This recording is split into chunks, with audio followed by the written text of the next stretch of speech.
Hello everyone, ঘরোয়া কিছু উপকরণ দিয়ে কিভাবে বানিয়ে ফেললাম চিকেন চাপের এই রেসিপিটা। চলো একবার দেখে নেওয়া যাক ঝটপট। তার জন্য কি কি লাগছে চলো তোমাদেরকে বলে দিই এবারে কি কি আমি দিয়েছি এতে।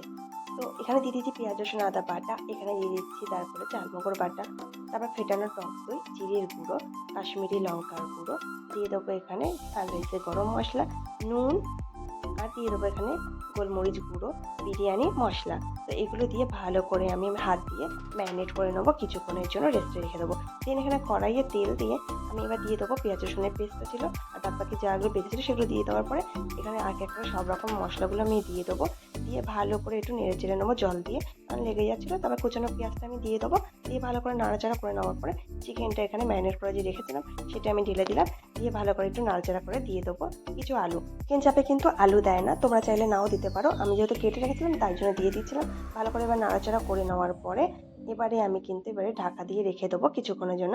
ব্যাস ঢাকা দিয়ে আবার তুলে নিচ্ছি, কিছুক্ষণ রাখার পরে আবার একটু জল দিয়ে দেবো। জল দিয়ে ব্যাস আলুগুলোকে ভিতরে ঢুকিয়ে দেবো, মাংসগুলোকে ভিতরে ঢুকিয়ে দিয়ে ব্যাস দেন আবার একটুখানি ঢাকা দিয়ে কিছুক্ষণের জন্য রেখে দেবো। কিছুক্ষণ পরে ঢাকা তুলে নিলেই দেখতে পারবে যে অনেকটা হয়ে এসছে। ব্যাস আমার কিন্তু এখানে হয়ে গেছে। ব্যাস গরম মশলা দিয়ে দিয়েছি এখানে আমি। আমার চিকেন চাপ কিন্তু একদম রেডি। এই চিকেন চাপটা কিন্তু আমরা ডিনারে খেয়েছিলাম বিরিয়ানির সাথে, আর গরম গরম বিরিয়ানির সাথে জাস্ট দারুণ লাগছিল। ওরা কিন্তু মনে হয়নি এই চিকেন চাপটা বাইরে কেনা নয়, ঘরের তৈরি করা।